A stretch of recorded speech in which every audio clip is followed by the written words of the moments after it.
Hello everyone, and welcome to this video recap of American Milsim's Ironhorse VI, held on June 28th to 30th, 2024 at the Guardian Center in Perry, Georgia, USA. This event consisted of 2 days of play, Saturday from 3 p.m. to midnight, and Sunday from 10 a.m. to 2 p.m. The format of the event was two sides fighting to complete a variety of objectives to earn points throughout both days. In order of points importance, they were taking pictures of the enemy team command patches, locating and recovering missile components, locating and recovering servers, data, and other tech gear, and finally controlling capture points. The field was set up with both team FOBs on the east and west sides. The COS team in green camo had their FOB around grid B17, while the combined Sierra Dynamics and Civilian Defense Force had their FOB at grid J14. Our group, the Storm Riders Foreign Legion, consisted of two squads in Foxtrot Platoon under the leadership of Foxtrot Actual, aka Matt Kruger of Big Red Airsoft LLC. Foxtrot 1 was led by Sam and myself as the RTO, while Foxtrot 2 was led by Jimmy with Chris as RTO, both guys from the Nomad Airsoft team. Our overall faction leader was Rich Gully, who held a very thorough briefing the night before the game to go over our faction's overall strategy. The main strategy for us revolved around controlling the tunnel section running west to east from grids F14 to I14. This tunnel is inaccessible from the south side. All the exterior doors only open from the inside, so as long as they stayed closed, COS could only enter from the western end at F14.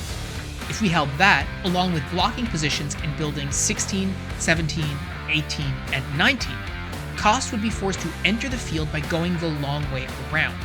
This would give us essentially complete control of the town, allowing friendly forces to complete their objectives unimpeded. On the flip side, if we lost control of the tunnels, it would suddenly become extremely difficult for us to exit our FOB and get on the AO, so it would be critical for us to keep control as long as possible. This was what Foxtrot 1 and 2 would be tasked with doing at the onset of the game. When StartX was called, all SD and CDF forces stormed through the tunnel entrance at I-14 towards the entrance at the western end. Within about 2 minutes, Foxtrot 1 had reached the entrance and set up security, completely unopposed. At the same time, Foxtrot 2 set out north to set up across the street in Building 16.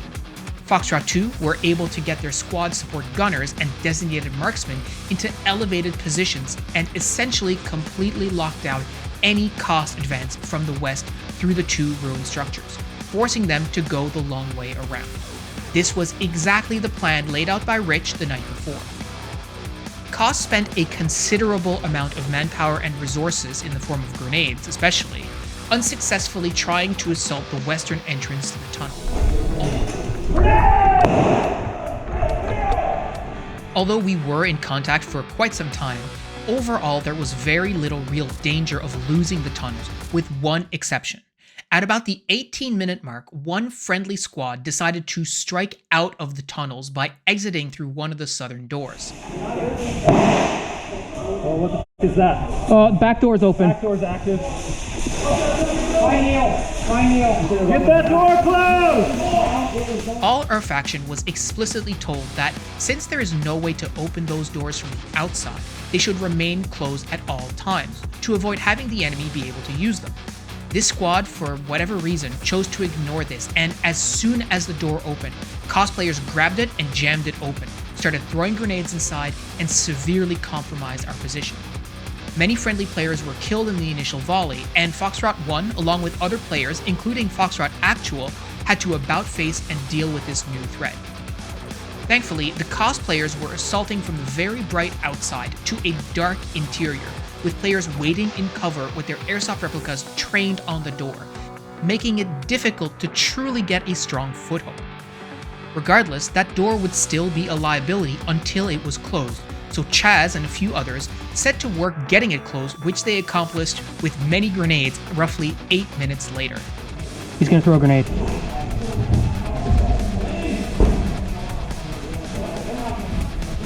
Yeah, let's go! Despite this small hiccup, the rest of the plan was executed perfectly by Foxtrot Platoon. Perhaps a bit too perfectly, because Foxtrot 1 and 2 would remain in this blocking position for the next 2.5 hours, a victim of our own success, but with good reason.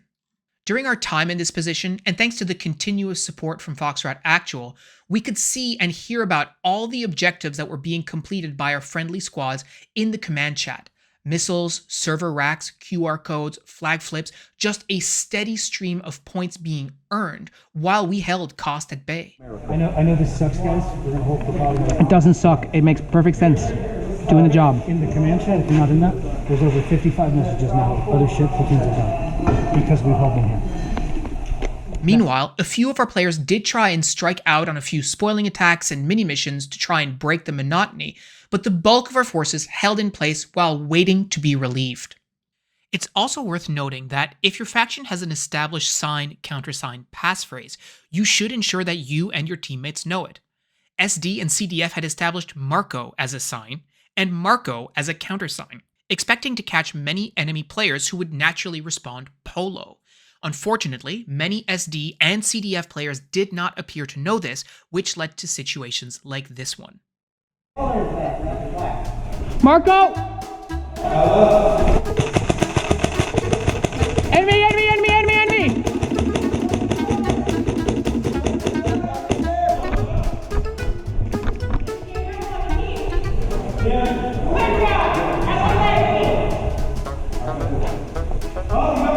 Are you guys CDF? Yeah! Why did you say Polo? What happened? To be fair, they just kicked through that door like we don't know who's coming in. And then he said Marco, and she said Polo. And Well, she's gonna get fucked then. Yeah. Foxtrot Actual was eventually able to get a group of players from Echo Platoon to relieve us after 2.5 hours, and Foxtrot 1 was able to return to FOB, successfully having completed our objective, but leaving Foxtrot 2 in the field. At this point, because of our success in blocking the cost advance, our faction no longer had any outstanding missions available to us. According to our commander, we had completed 98% of all our objectives for the day, so the only remaining activities were to find enemy players and search them for intel, taking pictures of enemy command tags and flipping flags. Since Foxtrot 2 was still in the field, we decided to gear back up as quickly as possible and head out immediately to link up with Foxtrot 2 and then eventually Foxtrot 3 in order to start hunting cosplayers for intel. We met up with Foxtrot 2 and Foxtrot 3 in Building 16 and started making our way north through the alley between Buildings 17 and 18, then across the street through Buildings 20, emerging on the north side.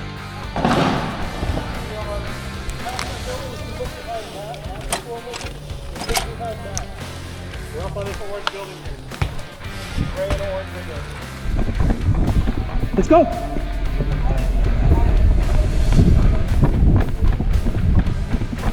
We then hooked west to Building 15 and northwest to Building 10. Guys, we have 98% of our objectives. We don't need that yet. Hey, let's rally up and keep moving to that building. move forward. It's worth noting that although there is a red square in grid E11 building R8, this was actually declared in play the morning of the event after this map was created. We cleared out this building and moved into Building 9. Here, we observed a large contingent of cosplayers moving on the western side of the field towards the north, and it was reported that they were making a push towards the lake houses, as well as attacking the north end of the tunnel near grid I11, which would need some support. So we left Building 9, linked up both our squads, and proceeded east towards Building 41. All right, we gotta leave. Where's Fox 2? Fox 2's there. Fox 2's over there. Yeah, let's go. If we attack here, they can route back around and cut right into the city center, which will still cut us off. Okay, what's up? Two squad gunners upstairs are saying there's guys pushing down this way through the soccer field and stuff. They're waiting to ambush them when they come around. Yeah. Do we want the squad support with us, or do we want to just roll it? We got enough. I would prefer that we have as many guns as we can get. Foxtrot Actual, Foxtrot 1, Romeo, be advised. Foxtrot 1, Foxtrot 2 are peeling back towards the lake houses at this time, over. So if they just At this point, you might be thinking that all this movement was pretty easy and unopposed, and you'd be right. We moved essentially completely freely through the town, taking no meaningful contact from Cost for over 30 minutes. Costs were completely stuck outside of our lines of defense. At Building 41, Cost had taken up positions on the north side of this building, so we started to engage them from around the corner by throwing grenades and suppressing with our squad support gunners.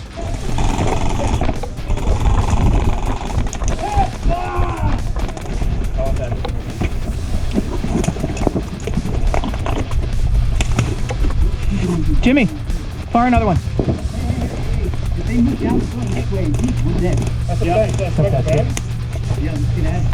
Air burst, let's go. Ready? Yeah.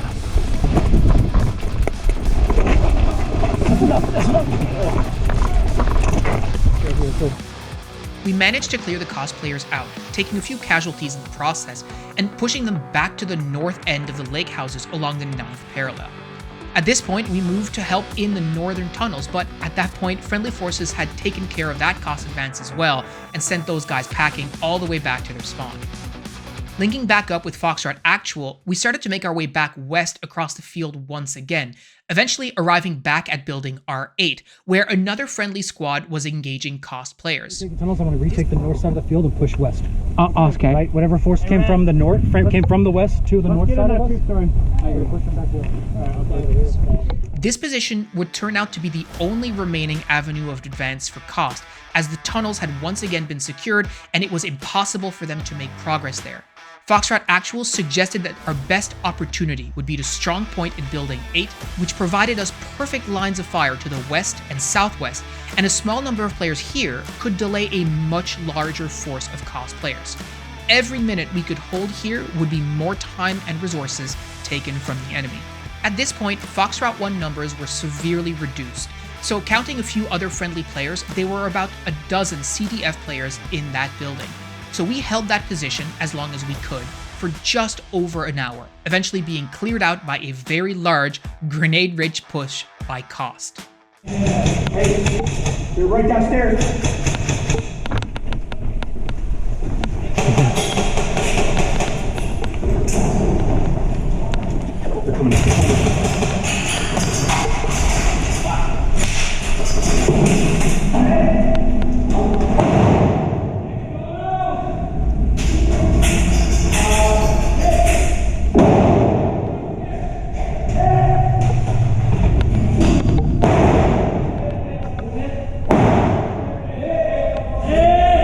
Are we all hit?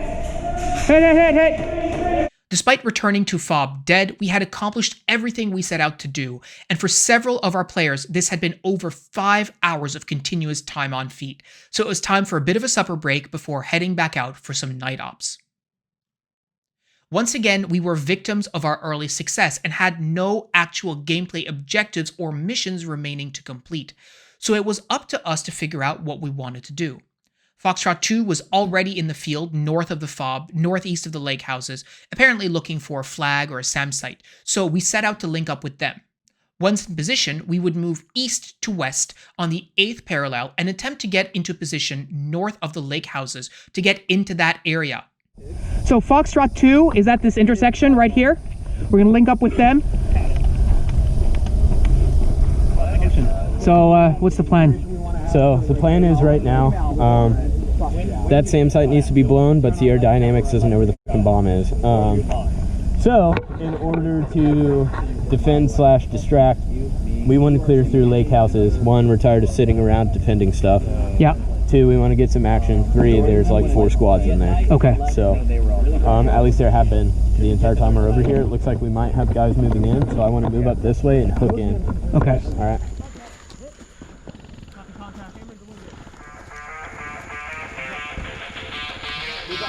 Go!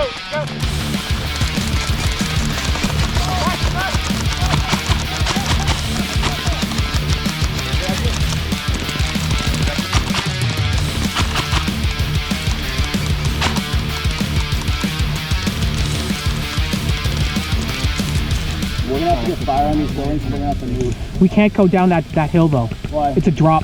Any thoughts on anything? I'll post up here and shoot in the windows. Unfortunately, when we got there, there was a 10-foot drop into the lake houses from the north, which we had not accounted for. After taking heavy fire with the encroaching darkness and with most of our numbers not having night vision devices, we decided to peel back and return to FOB, opting to go look for trouble in the town instead, given that it was fully illuminated. We set out through the tunnels, heading west, north into Building 16, then 17, and then northeast into Building 29. What's that? I'm just trying to figure out where these guys are pushing from. Okay. So we can move them. Okay, okay, okay.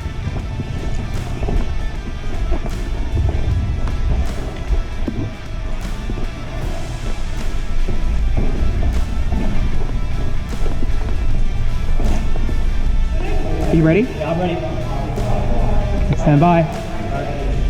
Sorry.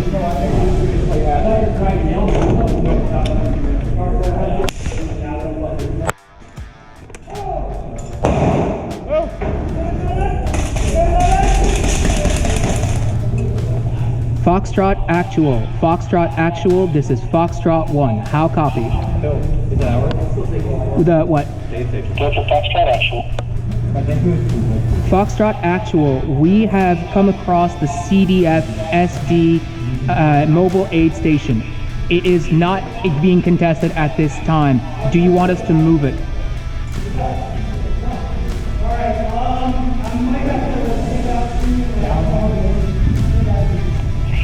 Yes, we do want to pull it back. This would become useful after our next push west was ineffective. Make a hole, make a hole!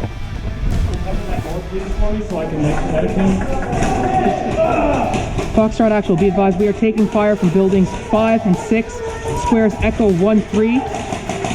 At this time, we have about 20 men in this building. Man, everybody is dead in here except for like 3 people. Sam is dead and bleeding out at this time. We're in building 13. We're about to lose it.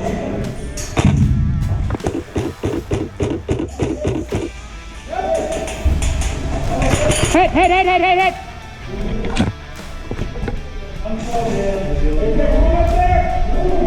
Well, that was certainly something.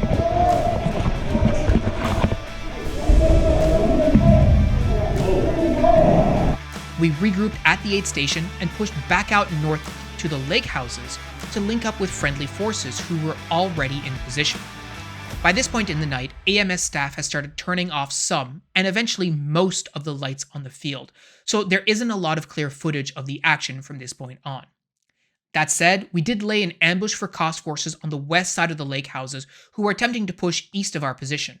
Our nod-capable players could see them moving and gave us a direction to shoot at, which enabled us to essentially destroy that group of players. Oh, I see him. Oh, big green. Big green. Hold. Get to a level position. Yeah. Go up the hill, Phil. Pass the MRAP. Once they're past the MRAP, they line up. Hey, make sure you're down about the map. Stop.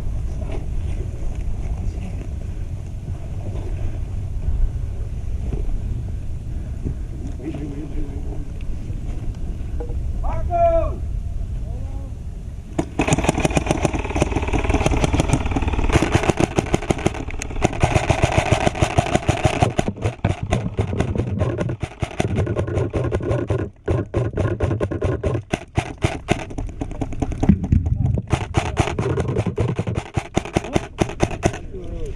Yeah. We then made our way to building R8, clearing all 3 floors, once again guided by our nod-capable players. By this point in the night, it was 11:15 p.m., so a number of us decided to make our way back to the FOB, pack up our kit, and then set out one last time across the field, east to west, carrying all our kit and ready to fight in something we called a hot exfil. Shadows. Brutal. We think up another block. Or we just go straight at the edge of that building where they might not be looking. Yeah. The white one with the red stripe? What? Red one, white one with the red stripe? Yeah.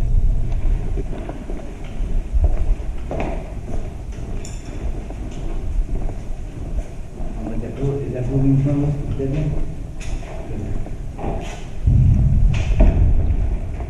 Thankfully, most cosplayers had already left the field at this point, and we encountered no meaningful resistance, giving us a clean exit and a successful hot exfil, a great way to end day 1. Foxtrot. Actual, this is Foxtrot 1. Be advised, we exfilled without dying all the way home. Roger that. If you guys are all good, then please turn off your radios till tomorrow and turn them on after the hurricane. Copy, Big Red. Great fighting with you today. The second day started much more slowly than the first day. First of all, the number of players was down dramatically from day 1. If there were 600 players on the first day, there were probably less than 300 who showed up to formation on the second day. Secondly, Game Admin opted to allow cost to pre-deploy into the town, meaning that they would already be occupying many buildings by the time we arrived on the AO. This was fine for us given how dominant it felt we had been on the first day, and would certainly prove to be more of a challenge. Working together, Foxtrot 1 and 2 followed the tunnel north to grid I-13 and exited west towards Building 39, then to Building 38, where we spotted Cost having deployed 3 blocks to our west in Building 12. Seeing that, we pushed northwest to Building 31, then onto Building 25. From this position, we were able to observe Cost movements to our west as well as north of our position in the lake houses. Let's see Marco. What's the answer? Marco.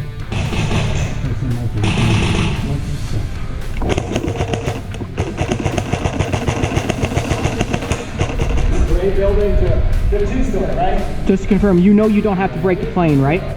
Yeah, but I'm resting on the window. Understood. We spent about 30 minutes fighting from this position and relaying our observations to command before friendly forces started pushing into the lake houses, and we left our position and headed north to assist them. All right, Foxtrot, we're moving. Fox 1, anyone who's up, let's go.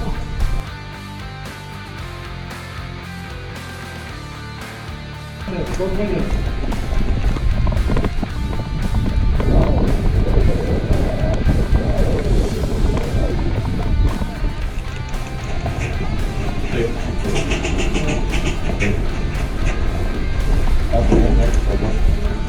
We're good in here. All right, later. Yep. Clearing the lake houses methodically, we pushed Cost out of the area back towards the west, and eventually made it to the furthest, most western point of the lake houses behind a concrete retaining wall. Wait for that saw gunner to get in place. That's fine. No, I've been bandaged twice. That saw gunner's Yeah, gonna hit it I right saw in the corner here. Put fire down, we're coming. Hey, open up. All right, he's going. Let's go. Big boy rules, guys. Hey, we're going. We're going, guys. We got a saw gunner in the window. Let's go.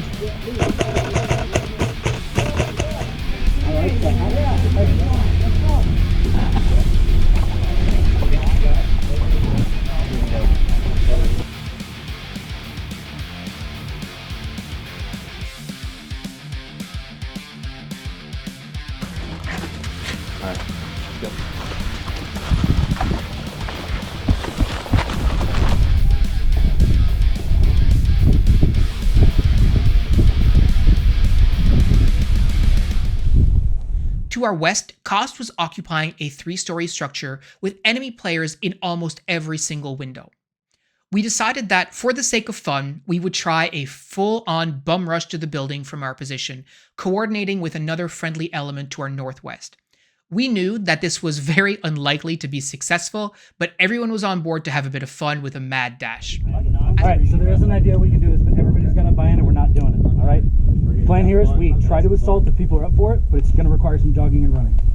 That building right there. Up here we got quite a few guys with 2 bandages on and whatnot, right? Kind of a wasted resource, right? Just sitting here. Best thing we can do, and I can figure, we get 2 riflemen up to the truck. If they don't make it, plan's over, right? See if we can get a medic to them and get them back up, and we go back to the aid station or FOB. Once we get the 2 riflemen there, they lay what fire they can on the windows. We get 2 or 3 LMG gunners up on that truck. Then from there, when the LMG gunners open up, it's everybody mad dash. Okay. I say again. But guys, if you are not up for that, if you don't feel like it, no shame, right? But you got to speak up now.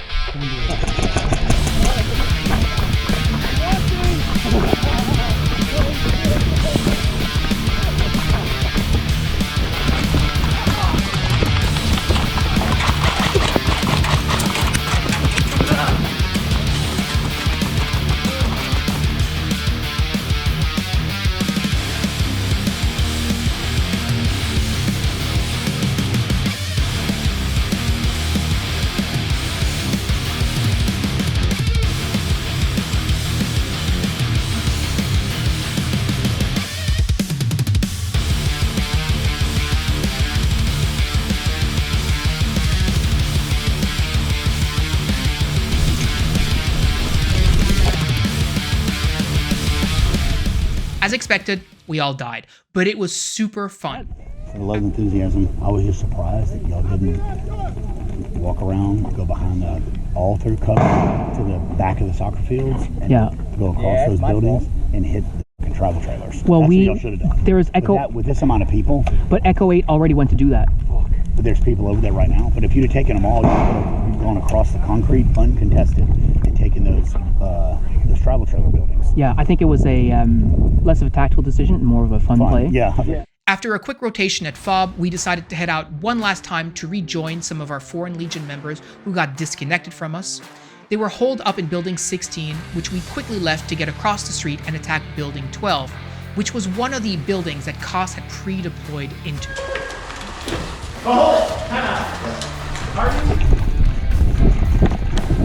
Foxtrot actual to all Foxtrot elements coming down from command. Apparently we have captured a leadership element from Cost. If that is you, please report to me. You'll send it back to me, I'm dragging you, okay? Yes, sir. Thumbs up.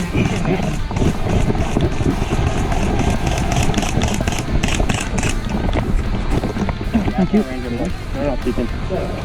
Literally, the building straight across from this orange 3 stories. There's a guy that is literally in the first window on the right side, on the first floor. He is not looking in this direction. Past him on the outside of the building, there's a guy on that corner, on the opposite side of the building. But if we get across, throw a nade into that bottom window and then just fly into the building, they're not going to expect it. We got to go in, nades prepped already, throw it through the window and just Zero hesitation literally, at there's all. no stopping at that corner. The nade goes in the window and you keep going. Do not pause between the buildings for any reason. Go right across, go. Keep going.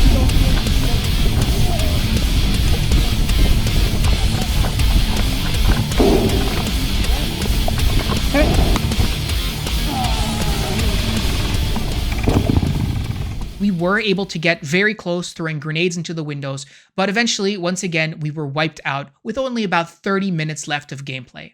That would be the end of our adventures at AMS Ironhorse VI. Now, this wouldn't be a Storm Riders video if we didn't spend some time talking about our lessons learned in an after-action review sort of way. So let's get to it. First off, it's worth noting that the heat and humidity at this event were extreme. The high temperature on the day was 33 degrees Celsius or 92 degrees Fahrenheit, with relative humidity hovering around 85%, with rain during the morning formation. This is a heat index of 52 degrees Celsius or 126 degrees Fahrenheit, a level at which sunstroke, heat cramps, or heat exhaustion are likely with prolonged exposure and or physical activity, which is exactly what we were doing at Ironhorse. How's your water, bro? I'm good. It's water.